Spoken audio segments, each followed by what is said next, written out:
you can use outrageous humor to settle a score. In 2009, my friend Willie Brown, the former mayor of San Francisco and the longest-serving Assembly Speaker in California's history, was hosting a fundraiser for the California Democratic Party at the San Francisco Fairmount Hotel. And he and I thought it would be really funny for me to drop by.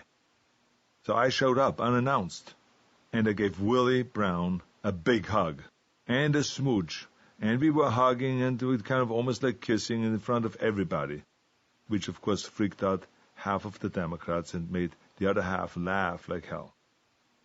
Then a freshman state assemblyman from San Francisco named Tom Amiano stood up at his table and started heckling me.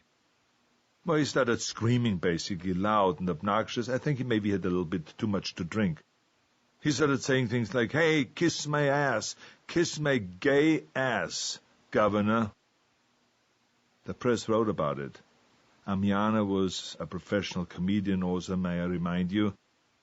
After his career as a comedian came to an end, he then became a politician. Well, I didn't make any comments about it and didn't make a big fuss about it. Very funny, ha ha ha. But in my mind I said, there will come a time when I'm signing bills, which is usually every September, when all the bills come down to my desk and I'm signing them or vetoing it. And so there will be a time where one of his sponsored bills will come to me, and then we will see what happens next. Sure enough, a few weeks later, I got one of Amiano's bills.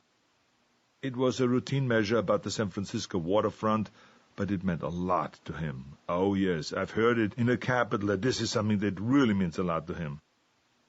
So I instructed my staff to put together a nice veto message.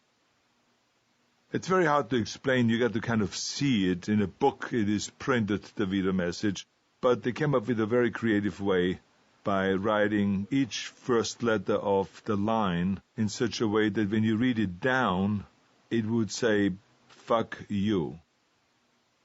It started out, "For some time now I have," and then it continues on.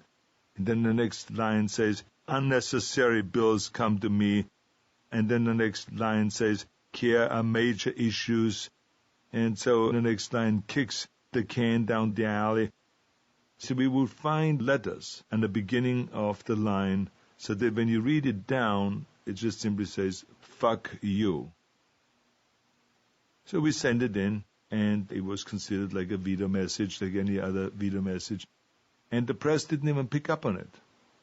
So then someone from our office leaked it to the press, that you should actually look closer at that veto message.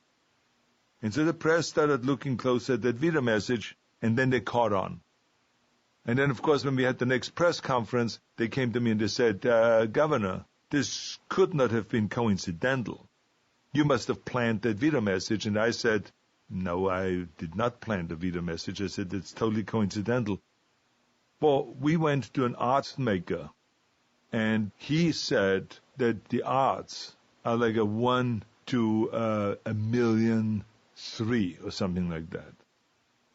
And I said, why don't you go back to your art maker and have him figure out what the odds are to have an Austrian farm boy come over to the United States and win all the bodybuilding championships and become the greatest bodybuilder of all times.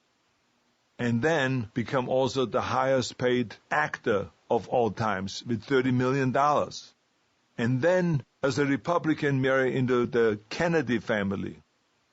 And then on top of that, out of nowhere become governor of the great state of California and become kind of the second immigrant governor in the history of California. I said, "Now, give that to the art maker." And then the journalist said, "Okay, I got it. Okay, thank you." And then later on, of course, I said, "Of course it was planned. What do you think?" This was my way of kind of like having a little fun with that guy.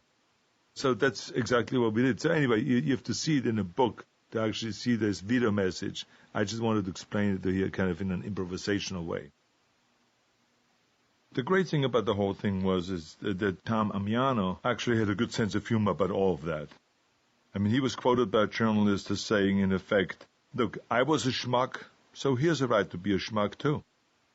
It diffused the whole thing, and a year later, after signing into law another bill that he has sponsored, I issued a statement about it, which read vertically down, "You're welcome."